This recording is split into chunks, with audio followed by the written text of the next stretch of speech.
Oye, les cuento, antes de presentar a nuestra próxima entrevistada, les cuento que estamos en la aplicación Radio 13C, en la página web www.radio13c.cl y también nos pueden ver ahora en YouTube. Ahí estoy viendo yo, para la gente que no está viendo. Llegó un saludo, Iván Ramiro Valdenegro Muga, dice: hola, un saludo desde Punta Arenas. Excelente programa, mire, Punta Arenas. Por eso hace bien leer el tiempo, yo leo el clima desde Arica a Punta Arenas todos los días para no pecar de centralismo. Bueno, desde Punta Arenas nos escribe nuestro amigo Iván Valdenegro, así que los que quieren ver la radio, no solo escucharla, estamos en YouTube y además la pueden ver no lineal. Esa es la gracia que tiene YouTube, que si no pudieron verlo ahora, porque me imagino que si van manejando, ver imágenes es difícil, pueden verlo a posteriori. Vamos a hablar de menores, cifras alarmantes, homicidios de mayores de 14 años, registra alza histórica y se triplican denuncias de niñas por abuso sexual. Estamos para hablar de eso. Paloma Villar, directora del Observatorio Niñez de la Fundación Colunga. Paloma, muchas gracias por estar acá. Muchas gracias a ti, Quique, por la invitación. Ya, cuéntanos primero qué es Fundación Colunga para saber de dónde hablas tú. Sí, Fundación Colunga es una fundación que trabaja por el bienestar de la niñez a través de distintas acciones. Una de ellas es la incidencia en políticas públicas. Nosotros buscamos a través de datos posicionar el tema del bienestar de la niñez como un tema central en el debate, en el modelo del desarrollo, en el fondo. Eso es lo que nosotros buscamos, que las políticas siempre consideren a la niñez. Y además trabajamos apoyando a las organizaciones de la sociedad civil, trabajamos con distintas organizaciones que hacen una diferencia en el fondo en el día a día de los niños, en distintos proyectos, y eso es más o menos como nuestro quehacer. Ya, organizaciones civiles, hay hartas que trabajan con niños, ¿no?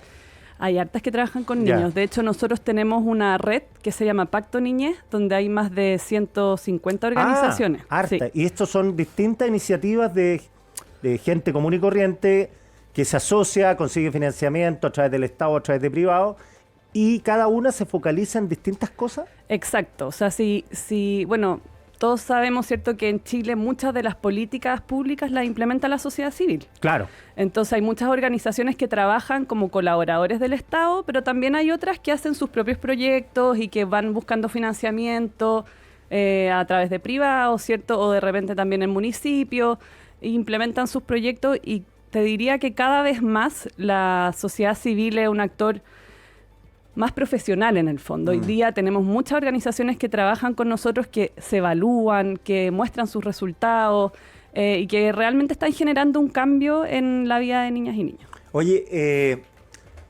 estado de la niñez hoy día en Chile. Se nos ha metido un tema ahí, porque el tema básicamente de la niñez antes, a grosso modo, lo que cubrían los medios era educación. Sí. Cabros que es... Incluso lo que hablábamos, si era buena o mala la educación. Ahora estamos hablando que no hay educación porque hay niños que desertan del sistema escolar. Se nos metió el tema de la delincuencia. Entonces nos cambió el panorama. Y lo terrible como sociedad es que le tememos hoy día a cabros de 12, 13 años por lo que pueden hacernos. ¿Cómo ven ustedes este tema? Sí, bueno, nosotros llevamos, como te decía, en la Fundación unos 3 años con este observatorio de la niñez, y lo que hemos hecho en este tiempo es recopilar en el fondo un montón de datos para ver efectivamente si todas estas percepciones que tenemos de lo que le está pasando hoy día a las niñas y niños se fundamenta o no en datos, ¿cierto? Y efectivamente lo que vemos es un deterioro en las condiciones de vida de los niños y de las niñas. Y también a veces, como claro, con estas discusiones que se empiezan a socializar, ¿cierto?, de la inimputabilidad y todo eso, también un retroceso en cuanto a reconocer a los niños como sujetos de derecho. O sea, como los niños, nosotros, los adultos en una sociedad, tenemos el deber de protegerlos. Y lo que estamos haciendo a veces con estas discusiones o temiéndole en el fondo es dejar de lado nuestro rol como adultos y decir: oye, ellos son un riesgo para nosotros, cuando en realidad la responsabilidad es de nosotros, de cómo nosotros protegemos a los niños de vivir en contextos de violencia o de, no sé, tener esas conductas que reflejan un montón de condiciones de vida a veces que no son las adecuadas, ¿cierto?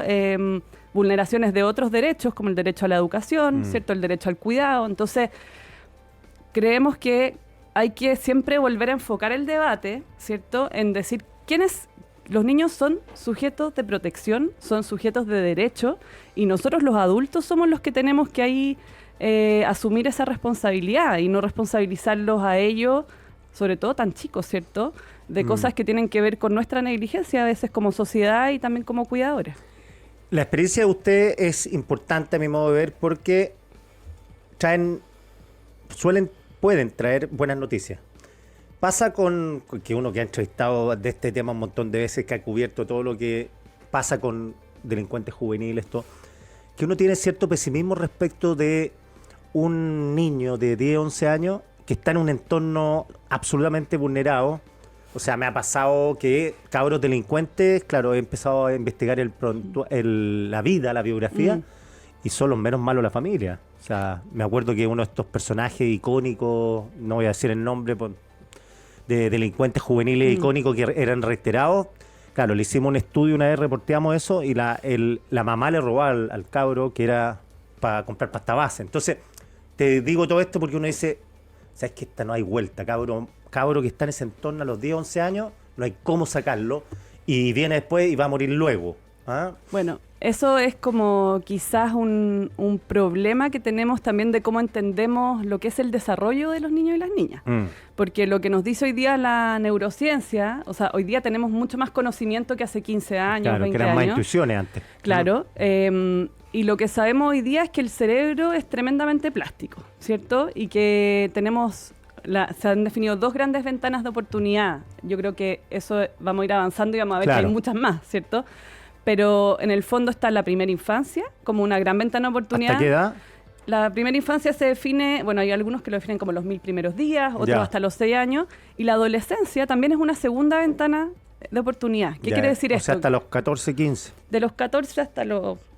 La adolescencia nosotros la definimos de los 12 a los 17 en el fondo, pero puede alargarse más, esto es un concepto, los cortes en el fondo dependen de qué disciplina lo diga.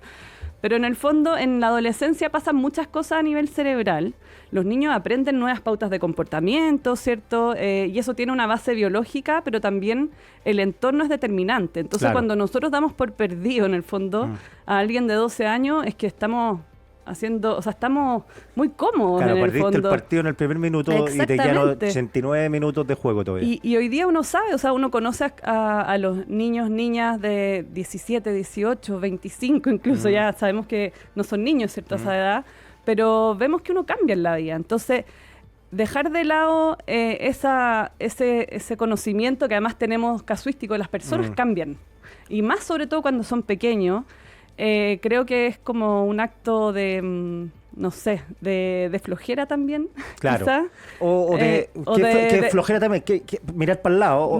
Hacerse el leso, porque estos cabros viven en entornos segregados, o sea, que se queden ahí en la población, pero asoman los temores cuando estos cabros salen y se acercan, ¿cierto? Y se acercan y asaltan a alguien con violencia, claro. ¿Qué ha pasado? Entonces ahí dicen, no, estos cabros están perdidos. Sí, yo creo que, claro, y con esto no quiero decir que sea fácil, ¿cierto? Que sea fácil modificar, ¿cierto? De repente cuando todo el contexto es adverso. Claro. O sea, cuando vemos que hay situaciones de pobreza, situaciones de exclusión, barrios entornos que no dan ninguna garantía, ¿cierto? Entonces, obviamente es difícil,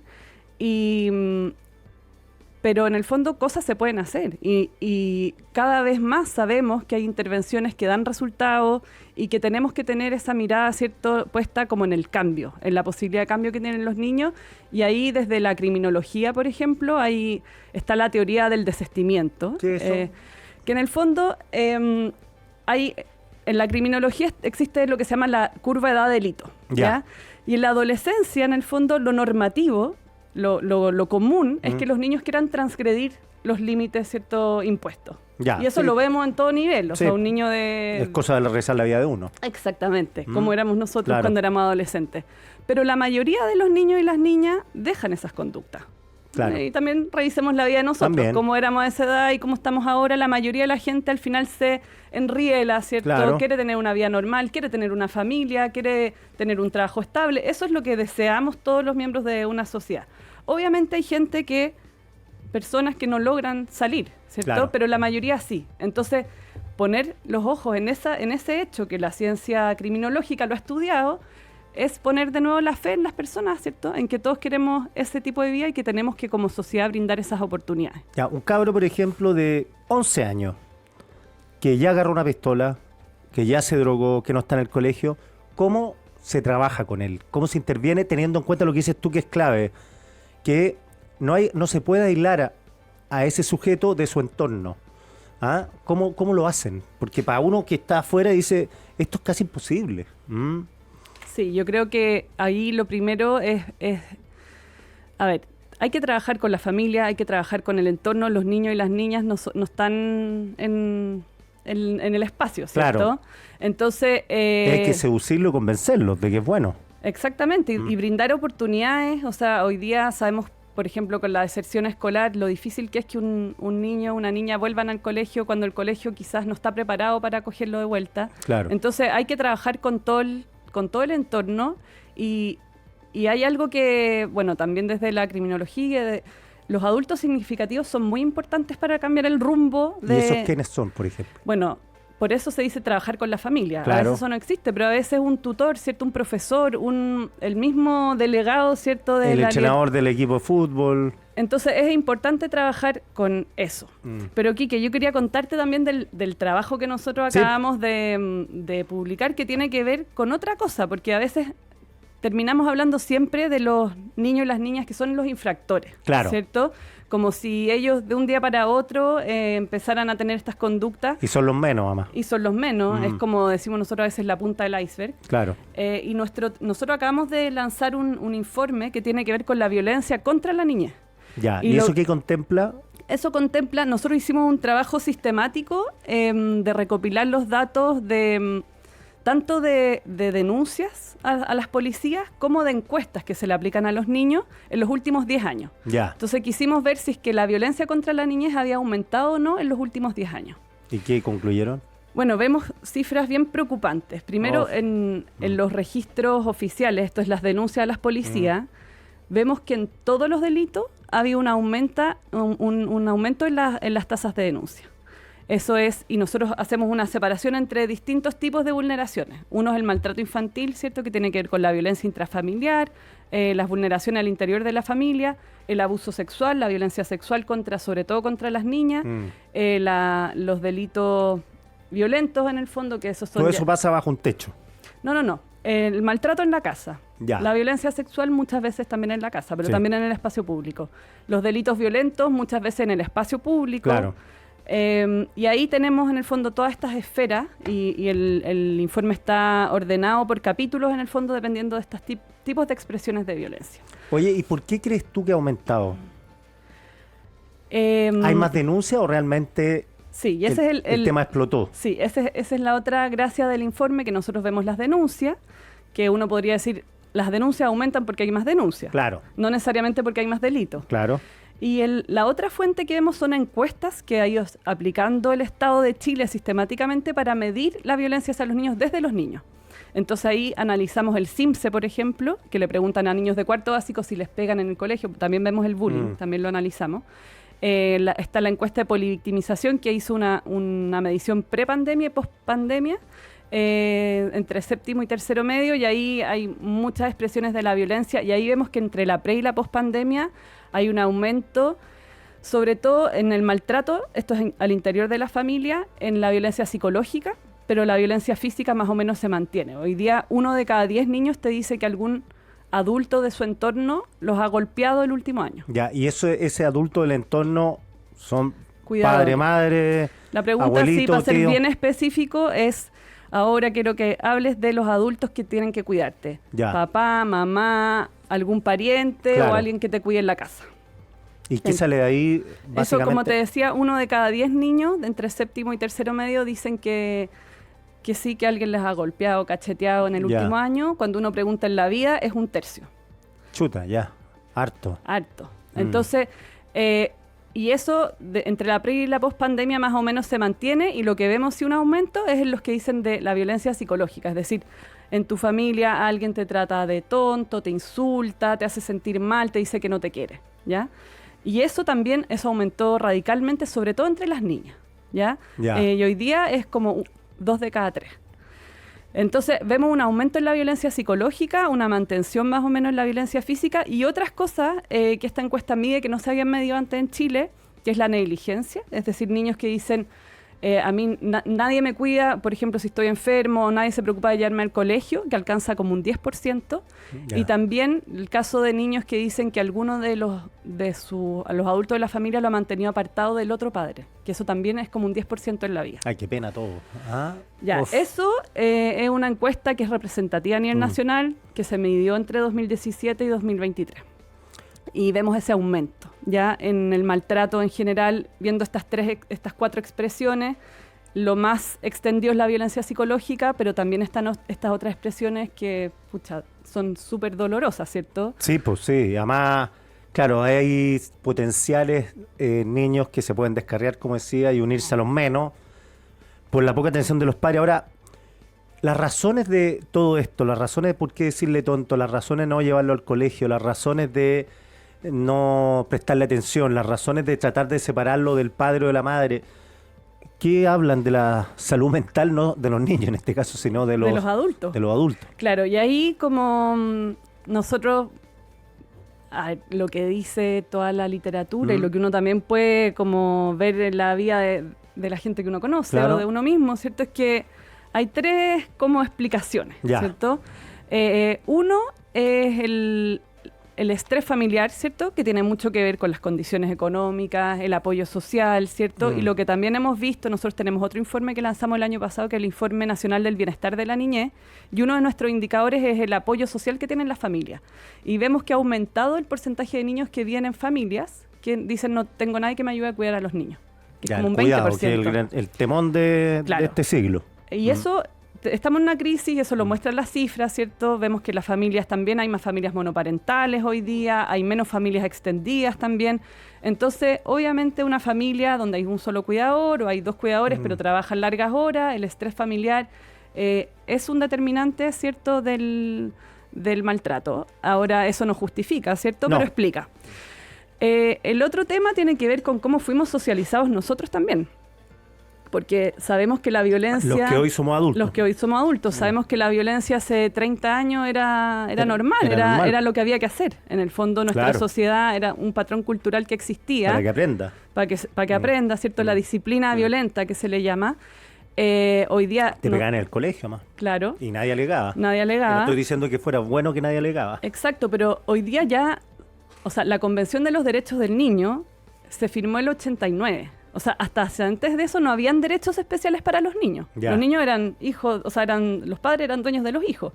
Entonces también hemos avanzado como sociedad, tanto desde este enfoque como de derechos, pero también desde la ciencia, que hoy día sabemos que la violencia genera daños nomás. Nadie aprende con la violencia, al Claro. revés. Tengo más problemas para aprender, para concentrarme, para portarme bien si es que soy agredido. Entonces, hemos avanzado como sociedad, pero los adultos que hoy día criamos no necesariamente vivimos como hoy día sabemos que hay que criar a nuestro hijo. Y ahí hay historias que sanar. Y por eso nosotros hablamos mucho de lo importante que es la salud mental, ¿cierto? La atención en salud mental, que los adultos puedan sanar esas historias. Y si me apuráis, hay gente que dice con nostalgia a veces, no, Sí. estos cabros aprendían, ahora no se les puede tocar con un pétalo de una rosa. A mí me tocó trabajar en un estudio en la pandemia, fue justo el 2020 para UNICEF, que era sobre conocimiento, actitudes y prácticas de crianza. Y le preguntamos a una muestra representativa de los padres si es que usaban la disciplina violenta, que es esto de, oye, para enseñarle a mi hijo a veces le pego, le grito, Claro. ¿ya? Y si ellos habían vivido violencia cuando eran chicos y si justificaban la violencia. Y efectivamente, los que habían vivido violencia y la justificaban, declaraban en mayor medida, ¿cierto?, maltratar a sus hijos. Los que habían vivido la violencia decían, no, pero eso está mal, esto estuvo mal, el nivel era más bajo. Entonces, ¿Cuál era la mayoría? ¿Los que no justificaban la violencia o los que...? sí, los que no justificaban. Pero Ya. ahí yo creo que hay un mensaje como bien esperanzador en el fondo, que es, si uno trabaja, ¿cierto?, su historia, uno puede cambiar. Y eso en eso se basa la psicoterapia, no Y sé. la vida misma. Y la vida. Entonces, esto no es que estemos perdidos, digamos. Acá tenemos que proponernos como sociedad hacer un cambio cultural, un cambio de cómo nos relacionamos y cómo también cada uno, ¿cierto?, desde su espacio sana esa historia. Pero también los determinantes estructurales son fundamentales. Y ahí el apoyo familiar, la crisis de cuidado, pero también la pobreza, ¿cierto? No estamos diciendo ahí que una familia más pobre necesariamente va a ser más violenta, porque eso no es así.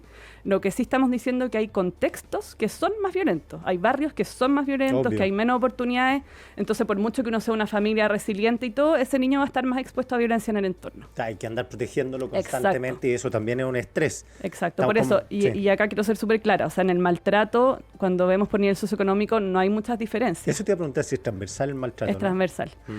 Pero lo que sí vemos es que hay barrios, como te decía, más violentos y donde hay más exposición a la violencia, escuelas más violentas, entonces ahí se combina, ¿cierto? Y por eso muchas de las, cuando uno dice qué se puede hacer, la evidencia internacional también dice hay que intervenir en los barrios críticos, en esos lugares donde sabemos todo.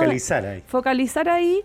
Tener a ir con todo en el fondo. Y hacer un trabajo quirúrgico ahí. Exacto. En el micro tema. O sea, si el cabro no tiene con quién quedarse, hay que resolver ese tema. Y hay que resolver muchos temas en esos barrios. Y eso es algo que todos los que vivimos en Santiago, que conocemos Santiago, sabemos que hay barrios que no hay, barrios, no comunas, barrios donde hay una situación crítica y ahí se requiere intervención. Sí, pues, no hay Estado más presente. No hay Estado, multisistémico. Sí, pues. Oye, Paloma, 1.000.000 de gracias. Te iba a hacer una pregunta que me quedó dando vuelta. En las denuncias, ¿quiénes denuncian a los propios niños? ¿Cómo un niño que lo golpean, a dónde va? Sí, en general las denuncias se canalizan como por las instituciones, los colegios, ¿cierto? Ya. Los servicios de salud. Porque el padre que le pega a un hijo no era autodenunciarse. No, claro. Entonces, esas son las instituciones que detectan en la mayoría de los casos las vulneraciones, y ahí vimos una baja en la pandemia. Obviamente, bajaron las denuncias, claro, nadie denunciaba. No había nadie al colegio. Y no se volvieron a recuperar. Aunque vemos estas cifras, como te decía, del autorreporte, que se ve el aumento. Entonces los colegios y las instituciones públicas son fundamentales para eso. También hoy día un niño puede denunciar por líneas de ayuda que existen. Claro, un cabro de 12 años, me imagino dónde va si le pegan. Exacto, o sea, el colegio es fundamental. Y después, si no es el colegio, el consultorio, que también los hospitales, puede etcétera. Constatar lesiones. Sí. Bueno, mucha de esta información está en nuestro informe. ¿Y dónde lo encuentro ese informe si lo quiero leer? En observatorionines.org. Sin ñ. Ahí pueden encontrar nuestro informe, descargarlo, o si no, pueden meterse también a fundacioncolunga.org, que también pueden encontrar más información. En la página del observatorio nosotros tenemos este informe, más informes que hemos ido sacando y muchos datos sobre niños y niñas en Chile. Ahí tenemos una página interactiva, tú podés meterte, no sé, por datos de educación, ver si hay diferencias de género, ver si hay diferencias por región. Entonces hemos hecho un trabajo de compilar y poner a disposición mucha información, así que los invito también a bucear en nuestra página. Paloma Villar, directora del Observatorio Niñez de Fundación Colunga, 1.000.000 de gracias por estar acá. Gracias a ti, Quique.